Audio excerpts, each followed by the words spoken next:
যে বিষয়টা ঘটছে আমরা দেখছি, সেই দীপুমণি, জয়, তারপরে রাশেদ খান মেনন, হাসানুল হক ইনু, এদের উপর যেভাবে আক্রমণ হয়েছে আদালত পাড়ায়, এটা মানবাধিকারের জায়গা থেকে এটা গ্রহণ করার কোনো সুযোগই নেই।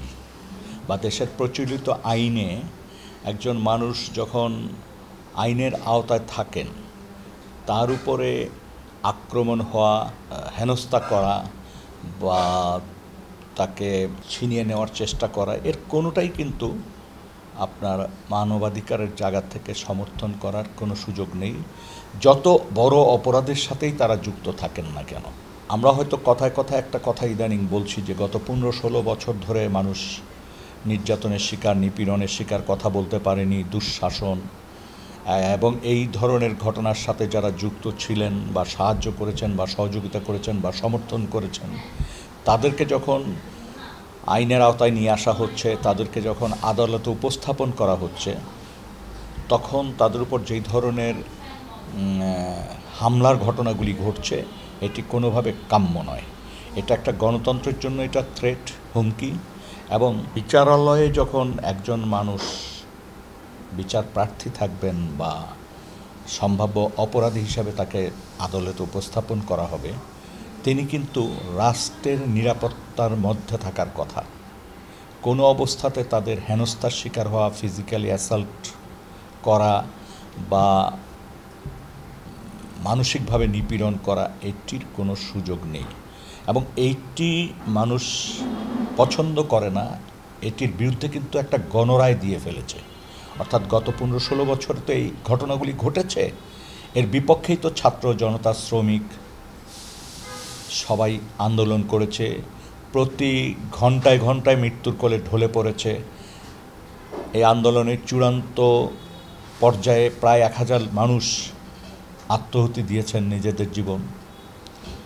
কেন দিয়েছিলেন? একটা সুষ্ঠু পরিবেশ পাওয়ার জন্য, একটা ন্যায্যতা প্রতিষ্ঠার জন্য, একটা গণতন্ত্র প্রতিষ্ঠার জন্য, যাতে মুক্ত বাতাসে মুক্তভাবে সে কথা বলতে পারে। এই ধরনের ঘটনা যারা ঘটাচ্ছেন, তারা সাধারণ মানুষের, ছাত্র, শ্রমিক, জনতার এই যে আকাঙ্ক্ষা, এই আকাঙ্ক্ষার সাথে বেইমানি করছেন, এই আকাঙ্ক্ষাতে কালিমা লেপন করছেন। এই যে মহান একটা গণ অভ্যুত্থান সংগঠিত হলো, সেই গণ অভ্যুত্থানের বিপরীত জায়গায় তারা কিন্তু অবস্থান নেওয়ার চেষ্টা করছেন।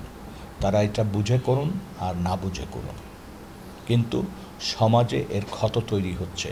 এবং এই ক্ষতগুলি সারানোর জন্যই তো মানুষ আত্মহতি দিয়েছে। মানুষ একটা সুস্থ সমাজ চায়, একটা সুন্দর ভবিষ্যৎ দেখতে চায়। সেটাকে যারা শুরুতেই কলঙ্কিত করার চেষ্টা করছেন, আর যাই হোক, তারা দেশের বা জনগণের মঙ্গল চান না, এটা খুব স্পষ্ট। আমাদের জাতির উদ্দেশ্যে আমাদের প্রধান উপদেষ্টা বক্তব্য দিয়েছেন একবার, এবং সেইখানে খুব স্পষ্ট করে এই ধরনের ঘটনার বিপরীতে তার অবস্থান, তার দিক নির্দেশনা দিয়েছেন। দুর্ভাগ্যজনক হচ্ছে আইনশৃঙ্খলা রক্ষাকারী বাহিনী এখন পর্যন্ত পূর্ণ মাত্রায় তাদের উপস্থিতি আমরা দেখছি না, তাদের কার্যক্ষমতা আমরা দেখছি না।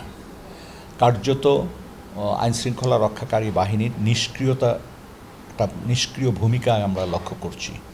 এটি নানাবিধ কারণে এই অবস্থায় আজকে এসছে।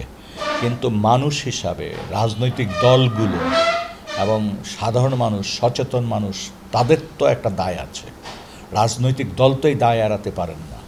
এবং বিভিন্ন পেশার মানুষ যারা যুক্ত হচ্ছেন, বিশেষ করে আইনজীবী, যে আমি অমুকের পক্ষে দাঁড়াইতে দিব না, আমি পচা ডিম ছাড়বো বা হেনস্থা করার আমি নিজেই করব, এই ধরনের কাজের সাথে যদি কোনো পেশাজীবী বা কেউ সংশ্লিষ্ট থাকে, তাদের উচিত তাদের সমিতি থেকে এই ধরনের ঘটনাগুলির থেকে যাতে তারা বিরত থাকেন, এবং আদালত প্রাঙ্গণে অনাকাঙ্ক্ষিত, অবাঞ্ছিত কোনো মানুষ যাতে প্রবেশ না করে, সেই চেষ্টাটা করা। এবং প্রবেশ করা উচিত, কিন্তু তারা যাতে কোনো এই ধরনের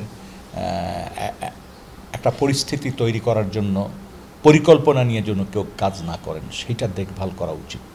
এখন যেহেতু দেশে আইনশৃঙ্খলা রক্ষাকারী বাহিনী পূর্ণ মাত্রায় সক্রিয় না, সেহেতু সচেতন নাগরিক হিসেবে প্রত্যেকের দায়িত্ব এই সব বিষয়ে সচেতনভাবে কার্যক্রম নেওয়া, যে কী করলে এই ধরনের ঘটনা থেকে নিস্তার পায়, সেই চেষ্টাটি করা।